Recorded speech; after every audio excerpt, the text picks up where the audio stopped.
I think we've shifted over the course of, say, the last, I would say 5 years or so, where I think that folks that hold the abolitionist view, that abolitionist work or just vegan outreach is the only thing that we should be doing and disagree fundamentally with the welfare work. I think that that's the minority view now. Yeah, I I think would that agree, but I think, I think it's still there, and it still of troubles course it people, is. but it's a minority. I think it is the minority now, but I don't think it's the majority of people don't believe that the work that's being done by abolitionists or folks that work on vegan outreach or do that type of work. It's not a belief that that doesn't have its role. I think that what we've realized is that we are not facing this choice of, oh, do we go down the path of Y, X or Y or Z? It's we need to do this together to reduce the suffering of farm animals, so the suffering that they go through. At the end of the day, I think that there's a place for all these strategies.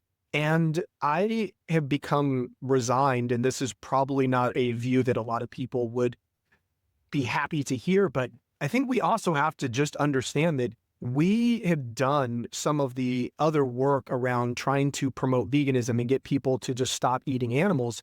And there are statistically less vegans today than they were as a portion of the population than there was 5 years ago. The strategy just simply hasn't worked. But what has worked is raising the consciousness around the need to protect farm animals. We have seen more people shifting to flexitarian diets and people reducing their meat consumption for plant-based food.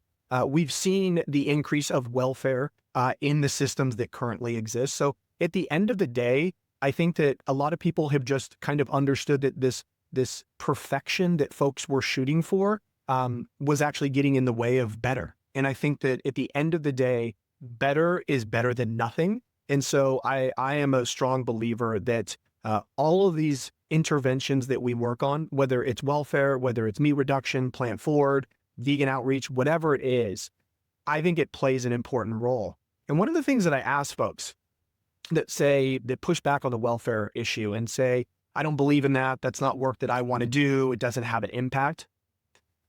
I think about nearly every person in my life and every movement leader, the folks that are doing some of the most important work on this planet for farm animals. Nearly every single one of us started from a welfare perspective. It was a ballot measure. It was a cage-free campaign. It was a piece of legislation. I can't tell you today how many leaders that I see now in the movement who started on my gestation crate campaign in New Jersey or a ballot measure in California. It was a welfare reform that allowed them entry into this conversation.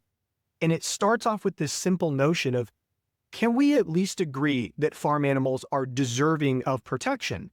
Should they be able to stand up, turn around, and extend their limbs? And what I find from most people, the answer isn't yes, but I end it there. It's yes.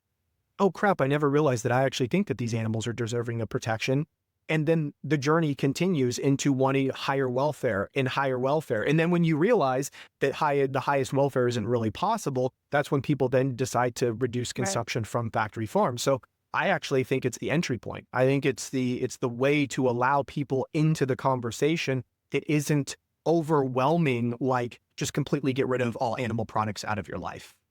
Yeah, I mean, I would agree, totally agree with that. I don't like to give up the word abolitionist. I like to think that I'm an abolitionist. It's like my ultimate goal. I don't know whether we will ever reach that, but I can have it as my ultimate goal, and I'm not giving it away to anybody else. But yeah, the idea that welfare reforms would make people feel better about eating animals runs into the problem that nobody seems to feel bad about eating animals now. So they really need to feel that much better. Yeah, and the idea that it's doing, like you were saying, some person might want to do vegan advocacy, some people don't want to do welfare. I think that's fine. Like, do what you are called to do. But I think we have moved to some extent past that idea that people who are working for welfare reforms are doing harm. That was the thing that really got in the way. And I myself have always kind of drawn my personal line as supporting welfare reforms. I'm never against anything that would improve the life of an animal, but never promoting meat. It doesn't mean I think, because as you were just saying, like we're never going to reach the highest welfare, the welfare that most people probably think is already in effect, that's just not going to happen. So is where do you draw that line between what you're willing to promote and what you're not? I think that that's a great question. And it's something that I personally, and I think members of my team confront every day and try to think about what is ultimately, I think about it this way: what is in the best interest of animals?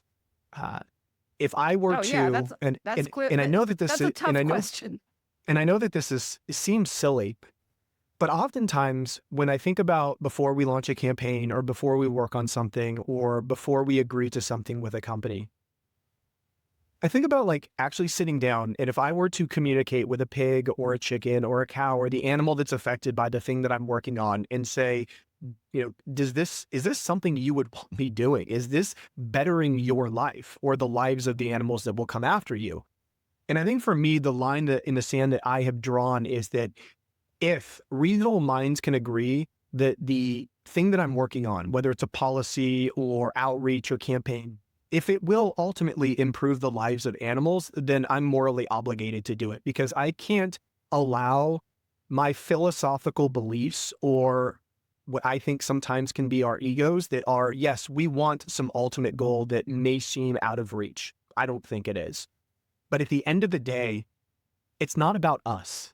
It's not about how it makes me feel. It's not about whether I feel bad about doing something or I feel good about doing something. It is, does this make a tangible difference in the lives of animals? And if the answer is yes, even if it makes me uncomfortable because of my philosophical beliefs, I am morally obligated to do the thing that will benefit animals. And so I think that that's where we get into issues on the difference between like welfare and folks that don't support that, is this belief that we're doing harm, and I don't think we are. I mean, in the United States, over the course of the last decade, multiple organizations and hundreds of advocates have been fighting to get egg-laying hens out of bear and battery cages. And of course, I know a lot of people that listen to this podcast know what a battery cage is, but for the folks that Yeah. don't, this is a barren wire cage. And as you can imagine, as a bird, especially with the way that their legs and everything is built, standing in wire cages, stacked on top of each other, dozens in a cage with each other, don't have enough room to spread their wings. These animals live in a state of absolute misery their entire life. Because of the advocacy of the welfare organizations, there are over 100 million birds almost every year that no longer live in bear and battery cages, that live in cage-free systems.